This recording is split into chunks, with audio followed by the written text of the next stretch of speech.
ফ্লাওয়ারের third part বা করলা নিয়ে আজকের ভিডিওতে আমি ডিসকাশন করব। তো এই কোশ্চেনটা সাধারণত 3 বা 2 মার্কসের জন্য এসে থাকে এবং কোন কোন বোর্ডে আসছে এটা আমি ডেসক্রিপশনের লাস্টে বলে দিব। তো এইটা যদিও আউটার মোস্ট পার্ট, বাট এটা হোল হিসেবে সেকেন্ড পার্ট হিসেবে কাউন্ট করা হয়। আই মিন ক্যালিক্সের পরেই করলাকে সেকেন্ড পার্ট বলা হয়।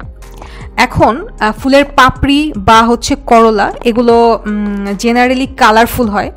তো এর প্রত্যেকটা যে পার্ট তাকে বলা হয় পেটাল। আর একটা ফুলে আমরা দেখে থাকি যে পাপড়ি বা হচ্ছে করলাগুলো অনেক সময় কানেক্টেড থাকে, অনেক সময় ডিসকানেক্টেড থাকে। তো যদি এরা সেপারেট থাকে বা ডিসকানেক্টেড থাকে তখন তার নাম হয় পলিপেটালাস ফ্লাওয়ার। আর যদি তারা একসাথে কানেক্টেড থাকে, যেমন তোমরা যদি ধুতুরা ফুল দেখে থাকো, তখন তার নাম হয় গ্যামোপেটালাস। সাধারণত এরা কালারফুল হয় আমরা জানি। তো আর হচ্ছে এই ফুলের পাপড়ি সাধারণত কি করে, এর ভেতরে যে ইন্টারনাল পার্টগুলো আছে এদেরকে তোমার রেইন সান থেকে একইভাবে প্রোটেক্ট করে।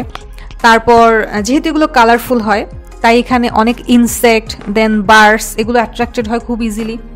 তারা অন্য ফুলে যে এর আগে বসছিল তাদের গায়ে কিন্তু ওই ফুলের পোলেন লেগে আছে।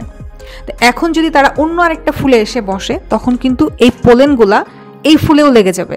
তো এইভাবে হচ্ছে তোমার এরা পলিনেশনে অনেক হেল্প করে। আই মিন করলার যে কালার এইটা কিন্তু পলিনেশনে অনেক বড় কন্ট্রিবিউশন রাখে। এখন এর বোর্ড কোশ্চেনগুলো আমি একটু বলি। চিটাগাং 22-এ একটা ফুলের ছবি দিয়ে জিজ্ঞাসা করা হয়েছে যে সি লেভেল যে পার্টটা বা করলা এটা হচ্ছে তোমার কিভাবে পলিনেশনে হেল্প করে। তারপর ময়মনসিংহ 23-এ আসছে যে ফ্লাওয়ারের যে করলা এটা কিভাবে তোমার পলিনেশনে হেল্প করে। সো এটা 2-এও আসতে পারে, 3-এও আসতে পারে। আর লাস্ট ওয়ান এখানে একটা কোশ্চেন আছে, সিলেট 21-এ আসছে যে প্ল্যান্টে সি পার্ট বা করলার ভূমিকাটা কি। তো এই পাপড়ি বা করলার যে পার্টটা হোপফুলি তোমরা খুব ভালো করে মুখস্থ করবা, যেহেতু এটা 2 বা 3 মার্কসের কোশ্চেনের জন্য বেশ ভালোই ইম্পর্টেন্ট।